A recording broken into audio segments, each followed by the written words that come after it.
Reflection में आपका स्वागत है। आज की शाम हम लोग परमेश्वर के वचन में से देख रहे हैं लूका रचित सुसमाचार, उसका 15वां अध्याय 11 से लेकर के 32 तक। लूका 15:11 से लेकर के 32 तक हम लोग पढ़ेंगे। ये दृष्टांत है उड़ाऊ पुत्र के विषय में। यदि आपके पास समय हो तो लूका उसका 15वां अध्याय पूरा भी वहाँ पर जा करके पढ़ें और वहाँ पे आपको मालूम पड़ेगा परमेश्वर के प्रेम के विषय में और परमेश्वर कैसे हमको ढूंढता है कि हम लोग पापमय अवस्था से निकल करके परमेश्वर के राज्य के अंदर प्रवेश कर जाएं। लूका उसका 15वां अध्याय 11वीं आयत से इस प्रकार से कहता है, फिर उसने कहा, किसी मनुष्य के 2 पुत्र थे। उनमें से छुटके ने पिता से कहा, हे पिता, संपत्ति से जो भाग मेरा हो वह मुझे दे दे। और उसने उनको अपनी संपत्ति बांट दी। और बहुत दिन न बीते थे कि छुटका पुत्र सब कुछ इकट्ठा करके एक दूर देश को चला गया और वहाँ कुकर्म में अपनी संपत्ति उड़ा दी। जब वो सब कुछ खर्च कर चुका तो उस देश में बड़ा अकाल पड़ा और वह कंगाल हो गया। और वह उस देश के निवासियों में से एक के यहाँ जा पड़ा और उसने उसे अपने खेतों में सूअर चलाने के लिए भेजा। और वह चाहता था कि उन फलियों से जिन्हें सूअर खाते थे अपना पेट भरे, और उसे कोई कुछ नहीं देता था। तो बाइबल यहाँ पे इस दृष्टांत के द्वारा कुछ बातें हमें सिखाने जा रही है। यहाँ पर बाइबल इस प्रकार से कहती है, एक मनुष्य के 2 पुत्र थे। तो ये दृष्टांत एक पिता और उसके 2 पुत्रों के विषय में है। और यहाँ पर पिता स्वर्गीय पिता को दर्शाता है और 2 पुत्र संसार के मनुष्यों को दर्शाते हैं। और यहाँ पर जो छोटा पुत्र है, बाइबल कहती है वो अपने पिता के पास में आता है और उससे वो कहता है, मुझे अपनी संपत्ति दे दे, मुझे मेरा हिस्सा दे दे ताकि मैं अलग हो जाऊं। उसका मकसद यह था कि वो अपने पिता से दूर हो जाए, अपने स्वयं के नियंत्रण को अपने जीवन के ऊपर रखे, अपने स्वयं का व्यापार करे, खुद ही अपने जीवन को आगे बढ़ाए। और वो उस चीज़ों को करने के लिए अपने पिता से अपने संबंध, अपने पिता के साथ में जो उसकी अधीनता थी, उससे वह दूर हो जाता है। और बाइबल यहाँ पे कहती है कि वो एक दूर देश में जाता है और कुकर्म में अपनी सारी संपत्ति गंवा देता है। और फिर अकाल भी उस देश के अंदर पड़ता है और वो किसी के घर में जाकर रहने लगता है और वो वहाँ पर नौकरी करता है सूअरों को चराने की। और उसका मेहनताना कुछ और नहीं वरन जो सूअर खाना खाते हैं वही उसको मजदूरी में मिलता है। ये दर्शाता है संसार के मनुष्यों की जो दशा है, जो परमेश्वर के राज्य में नहीं है, परमेश्वर से दूर हैं। ये उनकी दशाओं को दर्शाता है। ये वो भी दर्शाता है ऐसे लोग जो परमेश्वर के राज्य में एक समय में थे और वह अभी परमेश्वर के राज्य से दूर हो गए। परमेश्वर से उनका अब कोई संबंध नहीं। एक समय में तो उनका जीवन परमेश्वर से परिपूर्ण था, पवित्र आत्मा से परिपूर्ण था, परमेश्वर के वचनों पे चलते थे, परमेश्वर के साथ संगति करते थे, कलीसियाओं में जाते थे, प्रभु यीशु मसीह से प्रेम करते थे। अब उनके मन का प्रेम ठंडा हो चुका है, वो वापस से पलट करके संसार में जा चुके हैं। ये उड़ाऊ पुत्र, ये छोटा पुत्र जो इस संसार के अंदर चला जाता है और अपनी सारी संपत्ति कुकर्म में उड़ा देता है, ये उन लोगों को दर्शाता है जो पहले परमेश्वर के साथ में थे और अब मुड़ करके चले गए हैं। और वह लोग जो परमेश्वर को जानते नहीं हैं और परमेश्वर से वो हमेशा हमेशा के लिए दूर है। मैं आपको ये बात बताना चाहता हूं, पिता के घर के अंदर ना सिर्फ सुरक्षा है, पिता के घर के अंदर आशीष है। हमारा स्वर्गीय पिता, उसके साथ में जो हमारा संबंध है, उसके द्वारा हमारे जीवन में भरपूरी मिलती है।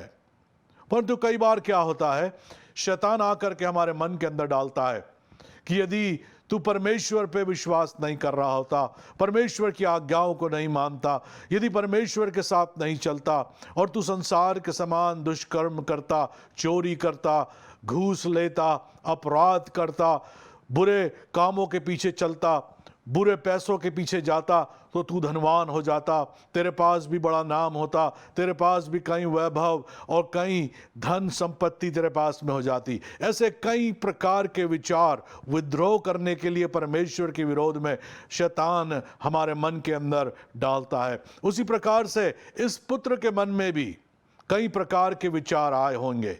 उसने सोचा होगा, यदि मैं मेरे पिता के अधीन में क्यों रहूं, मैं यहां से निकल करके जाऊंगा, मैं और धनवान बन सकता हूं। यदि मुझे ही मेरे पूरा कंट्रोल मेरे संपत्ति के ऊपर होगा तो मैं जैसा चाहूंगा वैसा मैं इसको खर्च कर सकता हूं। मुझे किसी को हिसाब देने की जरूरत नहीं, मुझे मेरे पिता को हिसाब देने की जरूरत नहीं। मैं खुद का स्वामी बन जाऊंगा, मैं खुद का मास्टर बन जाऊंगा। ऐसे कई रिबेलियन के विचार इस पुत्र के मन में भी आए। इसीलिए उसने अपनी संपत्ति का हिस्सा लिया और दूर देश में चला गया। उसके मन में यह था कि मेरे पिता के पास मुझे दूर रहना, मेरे पिता से, मेरे भाई से, मेरे परिवार से मुझे दूर रहना है। मैं इनके प्रभाव को अपने जीवन में नहीं चाहता हूं। ऐसे कई लोग संसार के अंदर, यदि इस दृष्टांत को हम लोग आत्मिक रीति से लें तो वो इस प्रकार के चाल चलन और इस प्रकार के जीवन को जी रहे हैं। उनको लगता है यदि वो परमेश्वर से दूर रहेंगे तो संसार की सारी चीजें उनके पास आ जाएगी। मैं आपसे आज की शाम कहना चाहता हूं, यदि आप परमेश्वर से दूर हैं तो आप कंगाल की अवस्था के अंदर आ जाएंगे। आपका भी हर्ष ऐसा ही होगा जैसे इस उड़ाऊ पुत्र का था।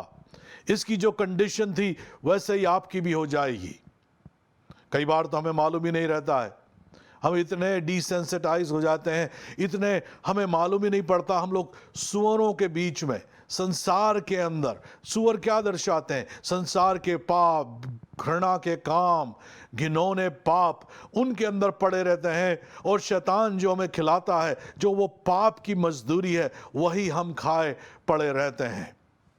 और आपके लिए आज की शाम परमेश्वर का आत्मा कहता है, इन अवस्था से निकल करके पिता के घर में लौट करके आ जाओ। आइए हम लोग देखिए आगे चल करके बाइबल में क्या लिखा हुआ है। लूका 15 अब 17वीं आयत से हम लोग आगे पढ़ेंगे। जब वह अपने आपे में आया तब कहने लगा कि मेरे पिता के कितने ही मजदूर जो भोजन से अधिक रोटी, कितने ही मजदूरों को भोजन से अधिक रोटी मिलती है और मैं यहाँ भूखा मर रहा हूँ। जब वो सुअरों के खाने को खा रहा था, सुअरों की फलियों से अपने पेट को भर रहा था, तब वो अपने आपे में आया। उसने सोचा कि मेरे पिता के घर के अंदर जहाँ से मैं आया हूँ वहाँ पे मजदूर लोग हैं, वो उनको खाना जितना उनको खाने की ज़रूरत है उनसे भी अधिक उनको भोजन प्रदान किया जाता है।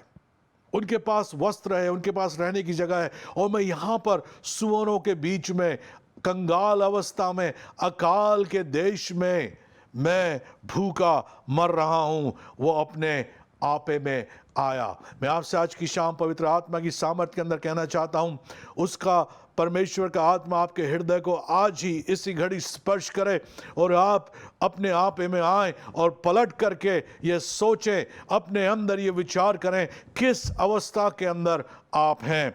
ये उड़ाऊ पुत्र ने कहा 18वीं आयत में, मैं अब उठकर अपने पिता के पास जाऊंगा। वैसे ही आपके मन में भी परमेश्वर का आत्मा आज की शाम डाले कि आप उठ करके उस पिता की ओर जो आपसे प्रेम करता है उसकी ओर आप लौट करके आएं। और उससे कहूँगा कि पिताजी, मैंने स्वर्ग के विरोध में और तेरी दृष्टि में पाप किया है। अब इस योग्य नहीं रहा कि मैं तेरा पुत्र कहलाऊं। मुझे अपने एक मजदूर की नाई रख ले। तो यहाँ पर इस पुत्र ने एक सच्चा पश्चाताप करा।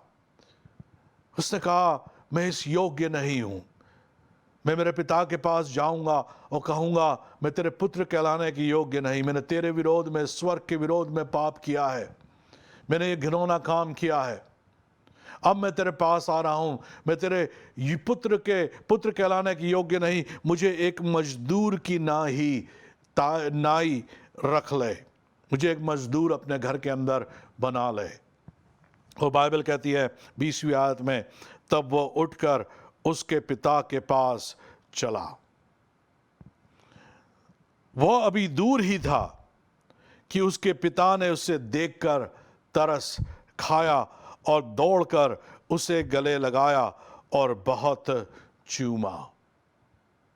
यह दृष्टांत प्रभु यीशु मसीह इस संसार को देते हैं दिखाने के लिए कि मसीहत क्या है, सच्चा परमेश्वर कौन है और उसका हृदय कैसा है। इस संसार के अंदर कई प्रकार के मत पाए जाते हैं, कई प्रकार के विश्वास पाए जाते हैं, परंतु मसीहत उन सब से अलग है, क्योंकि इस बाइबल का परमेश्वर जो स्वर्गीय पिता है, वो पिता परमेश्वर प्रेम करने वाला परमेश्वर है। वो पिता परमेश्वर तरस करने वाला परमेश्वर है। बाइबल कहती है जब ये छोटा पुत्र, जिसे हम लोग उड़ाऊ पुत्र भी कहते हैं, जब अपने पिता के पास चला तो वो अभी अपने घर से दूर ही था, परंतु उसके पिता ने उसे दूर से ही देख करके पहचान लिया और उसे देख करके उस पर तरस खाया। मेरी बात ध्यान से सुनिए, जब ये बेटा अपना घर छोड़ के गया था तो ये धनवान बेटा था, इसके वस्त्र अच्छे वस्त्र थे, वे मलमल के वस्त्र पहने हुए, गहनों को पहने हुए, अंगूठी को पहने हुए, जूते पहने हुए, अपने घर को धन लेकर के अपने घर को छोड़ करके गया था। अब जब ये लौट करके आ रहा है तो ये सुअरों के साथ में रह चुका है, इसके शरीर से बदबू आती है, इसके कपड़े फट चुके हैं, इसके पैरों के अंदर जूते नहीं हैं, ये गंदा है, ये दिखने में भी अब खूबसूरत नहीं रहा है, इसके शरीर के ऊपर कीचड़ और हर प्रकार की गंदगी और अशुद्धता लगी हुई है। परंतु पिता की आंखें जो प्रेम की आंखें हैं, पिता की आंखें जो दूर तक देखती है, और जो पिता की आंखें तरस और प्रेम की आंखें हैं, इसको दूर से ही अपने पुत्र की पहचान हो जाती है। और ये परमेश्वर के हृदय को मनुष्य के लिए, आपके लिए यह दर्शाता है। बाइबल कहती है अभी वो दूर ही था, उसके पिता ने उसे पहचान लिया और पिता उसकी ओर दौड़ा और उसे गले लगा लिया और उसे बहुत चूमा। इस पूरे दृष्टांत का जो टर्निंग पॉइंट है, एक ऐसा बिंदु जहां पर इस मनुष्य का जीवन, इस उड़ाऊ पुत्र का जीवन बदलता है, ये वो नहीं है जब वो अपने आपे में आता है या पश्चाताप करता है। इसके जीवन का टर्निंग पॉइंट यहीं पर है जब पिता उसे दूर से देख करके पहचानता है, उस पर तरस खाता है और उसकी ओर दौड़ता है, उसे गले लगाता है और उसे बहुत चूमता है। क्योंकि जब ये पुत्र अपने घर की ओर लौट रहा था तो इसे मालूम नहीं था कि पिता उसे क्षमा करेगा कि ना करेगा, पिता उसे गले लगाएगा, पिता उसे अपने घर में एक मजदूर के रूप में ग्रहण करेगा कि ना करेगा। उसने तो पूरी आशा खो दी थी कि मैं अब कभी भी मेरे पिता की संतान नहीं बन पाऊंगा, मैं कभी भी उसका बेटा नहीं रहूंगा। वो तो मजदूर के रूप में अपने पिता के घर की ओर लौट रहा था। तो इसका जो बिंदु, जिस दृष्टांत के अंदर जो एक बदलाहट लेकर के आता है, वो इस पुत्र के पश्चाताप का नहीं है, ये इसका मेन बिंदु उसके पुत्र के घर की ओर लौटने का नहीं है, परंतु इस दृष्टांत का सार और मेन पॉइंट और मेन बिंदु वो यही है, पिता उस पुत्र की ओर दौड़ करके जाता है और उससे गले लगा लेता है और उसे बहुत चूमता है। ये किस बात को दर्शाता है? ये दर्शाता है परमेश्वर के प्रेम को। परमेश्वर आपके लिए रुका हुआ है, परमेश्वर आपकी बाट जो रहा है, परमेश्वर रास्ता आपका देख रहा है, परमेश्वर चाह रहा है कि आप लौट करके उसके घर की ओर आ जाओ। सुअरों के बीच में, शैतानों के बीच में, अंधकार के बीच में, दुष्ट लोगों के बीच में, शैतान के अंदर आपका कुछ भी कल्याण नहीं है, आपकी कुछ भी सफलता नहीं है। वहां पर सिर्फ अंधकार, अंधकार और हमेशा की मृत्यु है। पिता के घर में सुरक्षा है, पिता के घर में आनंद है, पिता के घर में आशीष है। यह दर्शाता है दृष्टांत, यीशु मसीह ने दृष्टांत दिया ताकि लोग समझे इस स्वर्गीय पिता के प्रेम के विषय में। और बाइबल कहती है, पहला यूहन्ना उसका 4 अध्याय 9वीं और 10वीं आयत में, जो प्रेम परमेश्वर हमसे रखता है वह इससे प्रकट हुआ कि परमेश्वर ने अपने इकलौते पुत्र को जगत में भेजा कि हम उसके द्वारा जीवन पाएं। प्रेम इसमें नहीं कि हमने परमेश्वर से प्रेम किया, पर इससे है कि उसने हमसे प्रेम किया और हमारे पापों के प्रायश्चित के लिए अपने पुत्र को भेजा। प्रेम इसमें नहीं कि हमने परमेश्वर से प्रेम किया, परंतु परमेश्वर ने हमसे पहले प्रेम किया। बाइबल कहती है परमेश्वर ने जगत से ऐसा प्रेम करा, यूहन्ना 3:16 में, कि उसने अपना इकलौता पुत्र दे दिया ताकि जो कोई उस पर विश्वास करे वह नाश ना हो परंतु अनंत जीवन को प्राप्त करे। ये बाइबल क्या है, नया नियम क्या है, यीशु मसीह की क्रूस की कथा क्या है? क्रूस की कथा परमेश्वर के प्रेम की कथा है। परमेश्वर मानव लहू को, अपने लहू को साही के रूप में लेकर के आपके लिए एक प्रेम पत्र लिख रहा हो, जैसा एक पिता अपने बेटे के लिए लिखता है, परंतु वह एक नीली स्याही नहीं, परंतु उसके स्वयं के खून का रंग है, जिससे वो लिख करके कहता है, मेरे बेटे, मेरी बेटी, मेरे पास लौट करके आ जाओ। शैतान के पास तुम्हारा कुछ भी नहीं, मैं तुम्हें ग्रहण करूंगा, मैं तुम्हारी ओर हूं। और वो पिता आपकी बाट जोता है। और मैं आपसे कहना चाहता हूं, भले कितने भी घिनौने पाप आपने क्यों ना कर दिए हों, भले कितनी भी बुरी अवस्था के अंदर आप अभी क्यों ना पड़े हों, आप ये सोचते हो मेरे पास कुछ भी नहीं, मैं पिता के पास किस मुंह से जाऊंगा। देखिए, इस दृष्टांत के अनुसार ये बेटा जब घर से निकला था तो एक धनी बेटा था। अब उसका हाल एक स्लेव से भी, एक व्यक्ति जिसकी वैल्यू इतनी गिर चुकी है कि वो सुअरों की फलियों को खा रहा है, उनके साथ रह रहा है, ऐसी उसकी स्थिति बन गई है। वह भी अपने पिता की ओर लौटने की कोशिश करता है और उसको पिता बड़े प्रेम से ग्रहण करता है। उसी प्रकार से हो सकता है आपने भी ऐसी गलतियां करी हो और आपकी दशा ऐसी हो गई हो, परंतु परमेश्वर आपको उस गुलामी से, उस कंगालपन से, उस अकाल से, उस मृत्यु की अवस्था से निकालना चाहता है और आपको वो बुलाता है। उसकी बाहें आपके लिए खुली हुई है, उसकी आंखें तरस से और प्रेम से भरी हुई आपकी बाट जो रही है और वो आपको चूमने के लिए तैयार है। उसका पत्र आपके नाम है, हे बेटे, हे मेरी बेटी, मेरे पास लौट आ, मैं तेरा इंतजार कर रहा हूं। बाइबल कहती है, रोमियो उसका 5वां अध्याय, परमेश्वर के हृदय को मैं आज की शाम आपके साथ में बांट रहा हूं। रोमियो 5वां अध्याय 5, 6, 7 और 8 में इस प्रकार से लिखा है, आशा से लज्जा नहीं होती क्योंकि पवित्र आत्मा जो हमें दिया गया है उसके द्वारा परमेश्वर का प्रेम हमारे मन में डाला गया है। क्योंकि जब हम निर्बल ही थे तो मसीह ठीक समय पर भक्तिहीनों के लिए मरा। क्योंकि धर्मी जन के लिए कोई मरे ये तो दुर्लभ है, पर क्या जाने किसी भले मनुष्य के लिए कोई मरने का भी हियाव करे। परंतु परमेश्वर हम पर अपने प्रेम की भलाई इस रीति से प्रकट करता है कि जब हम पापी ही थे तभी मसीह हमारे लिए मरा। मसीह विश्वास संसार के दूसरे विश्वासों से अलग इसलिए है क्योंकि सिर्फ इसी विश्वास के अंदर परमेश्वर मनुष्य का रूप धारण करके आता है और प्रेम के कारण जो वो मनुष्य के साथ में करता है वो अपनी जान को क्रूस के ऊपर देता है ताकि वह आपके और मेरे लिए प्रायश्चित कर सके, आपकी और मेरे गुनाहों के पापों को, उनकी कीमतों को वो क्रूस के ऊपर चुका सके।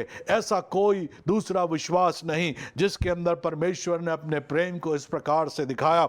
इसलिए यीशु मसीह प्रभुओं का प्रभु, राजुओं का राजा है, और उस क्रूस की कथा उन नाश होने वालों के लिए मूर्खता है, परंतु हम जो उद्धार पाते हैं परमेश्वर की सामर्थ है, क्योंकि ये सामर्थ परमेश्वर के प्रेम की सामर्थ है। ये सामर्थ परमेश्वर के तरस और परमेश्वर के प्रेम की सामर्थ है।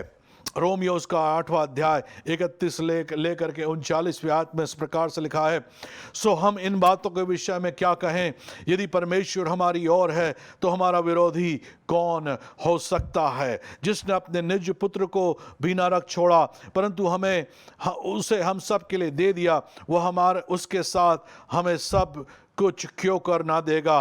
परमेश्वर के चिन्हों पर कौन दोष लगाएगा? परमेश्वर वह है जो उस धर्मी को ठहराने वाला है। फिर कौन है जो दंड की आज्ञा देगा? मसीह वह है जो मर गया वरन मुर्दों में से जी उठा और परमेश्वर की दाहिनी ओर है और हमारे लिए निवेदन भी करता है। कौन हमको मसीह के प्रेम से अलग करेगा?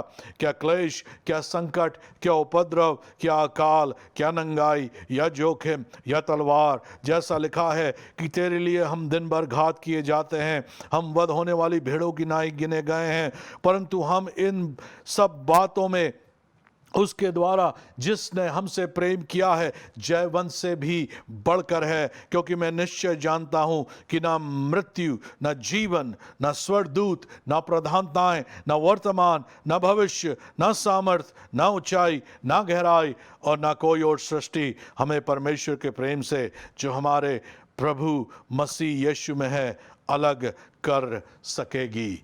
रोमियो उसका 8वां अध्याय 31 से 39 जो मैंने आपको पढ़ा, ये प्रेम आपके हृदय के प्रेम के विषय में बात नहीं कर रही है बाइबल, ये बात कर रही है परमेश्वर के हृदय के अंदर जो प्रेम है वो अटल है और उस प्रेम से हमें कोई भी अलग नहीं कर सकता। ऐसी कोई गहराई नहीं है, ऐसी कोई सृष्टि नहीं है, ऐसी कोई प्रधानता नहीं है, ऐसा कोई वर्तमान नहीं है, ऐसा कोई भविष्य नहीं है, कोई सामर्थ नहीं है, कोई ऊंचाई नहीं है, ना जीवन, ना स्वर्गदूत, कुछ भी नहीं।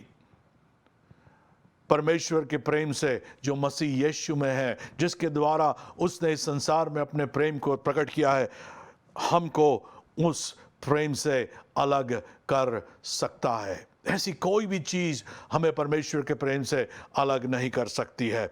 उसी प्रकार से ये दृष्टांत में हम लोग देखते हैं, वो पिता ने अपने पुत्र को अपनी बाहों में ले लिया, उसे गले लगाया, उस पर तरस खाया और उसको बहुत चूमा। 21वीं आयत में पुत्र ने उससे कहा, पिताजी मैंने स्वर्ग के विरोध में और तेरी दृष्टि में पाप किया है, अब इस योग्य नहीं रहा कि तेरा पुत्र कहलाऊं। 22वीं आयत में इस प्रकार से लिखा हुआ है, पिता ने उन सब बातों को अनसुनी कर दिया।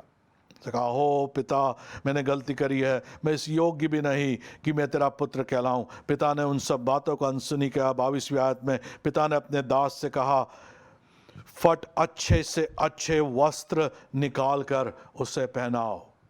ये पुत्र गंदा था, ये पुत्र ने अभी तो नहाया भी नहीं था, ये पुत्र के शरीर से बदबू आती थी, परंतु उसका पिता नहीं चाहता था कि वो घर में एक नग्न और फटे हुए वस्त्र के अंदर प्रवेश करे। इसने कहा, अच्छे से अच्छा वस्त्र निकालो, इसे पहनाओ, इसके हाथों में अंगूठी और पाँव में जूतियाँ पहनाओ। वो अंगूठी दर्शाती है, पिता ने कहा, तू मेरा पुत्र था, है और तू मेरा पुत्र हमेशा रहेगा। इसको जूतियाँ पहनाओ। इसके परमेश्वर उसको इस दृष्टांत के द्वारा हमें दिखा रहा है कैसे परमेश्वर हमको रिस्टोर करता है, ज्यों क्या त्यों कर देता है, परिवार में वापस हमें ले लेता है। 23वीं आयत में, और पाला हुआ जानवर लाकर मारो ताकि हम खाएं और आनंद मनावें, क्योंकि मेरा यह पुत्र मर गया था फिर जी गया है, खो गया था अब मिल गया है, और वे आनंद करने लगे। तब उसका जेठा पुत्र खेत में था, वो आते हुए घर के निकट पहुंचा तो उसने गाने बजाने और नाचने का शब्द सुना, और उसने एक दास को बुलाकर पूछा, यह क्या हो रहा है? उसने कहा, तेरा भाई आया है और तेरे पिता ने पाला हुआ जानवर कटवाया है, इसलिए कि उसे भला चंगा पाया है। तो यहाँ पर एक सेलिब्रेशन, मैं यहीं पे ख़त्म करूँगा, यहाँ पर एक सेलिब्रेशन, एक उत्सव का माहौल वहाँ पर बन रहा था, क्योंकि खोया हुआ पुत्र अपने घर वापस लौट करके आ गया था। परमेश्वर आपको वापस अपने परिवार के अंदर बुला रहा है, और यदि आप आज तक कभी उसके परिवार में नहीं है तो परमेश्वर आपको भी बुलाता है। एक ऐसा मैंने एक घटना सुनी थी, एक जवान व्यक्ति जब अपनी जवान अवस्था में आया तो उसने अपने पिता के विद्रोह में गया और संसार के अंदर कई प्रकार के अपराधों को करने लगा, आपराधिक गतिविधियों के अंदर चला गया, और उसने अपने पिता का, अपने परिवार का इनकार कर दिया, और बाद में उसको कानून ने पकड़ा और उसे कई सालों की सज़ा हो गई।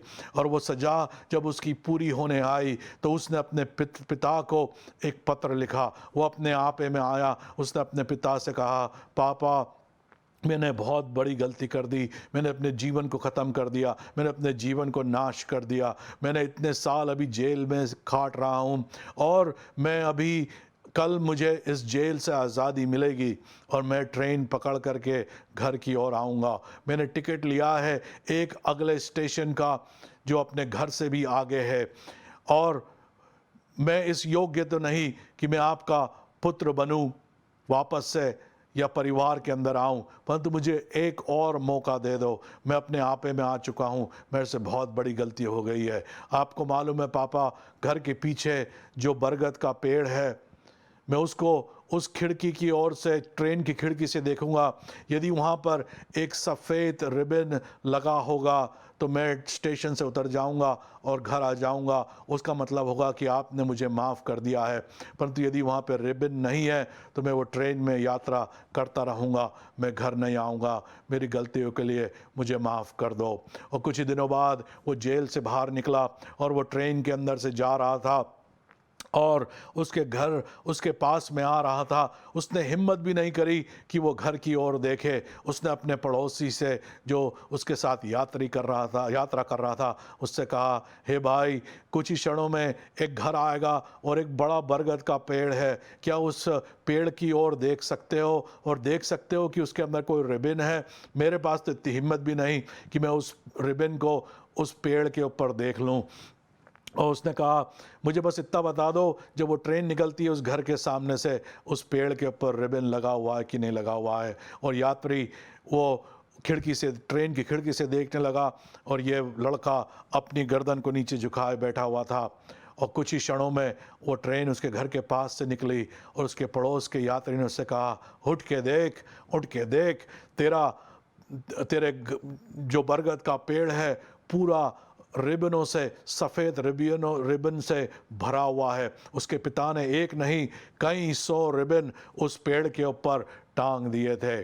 और वो पुत्र अपने ट्रेन से नीचे उतरा और अपने पिता के पास में जा कर के वो मिल गया, और वो परिवार वापस से ज्यों का त्यों हो गया, रिस्टोर हो गया। यदि यीशु मसीह आपका प्रभु नहीं है, पिता आपको बुलाता है। उसने क्रूस के ऊपर अपने बेटे को टांगा ताकि उसको देख करके आप उसके पास आ जाएं। मेरे पीछे ये प्रार्थना करें, हे प्रभु यीशु, मैं तुझे अपना उद्धारकर्ता स्वीकार करता हूँ।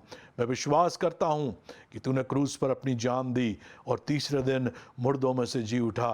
तू मेरा प्रभु है, मुझे अपनी आत्मा से भर, यीशु के नाम से, आमीन।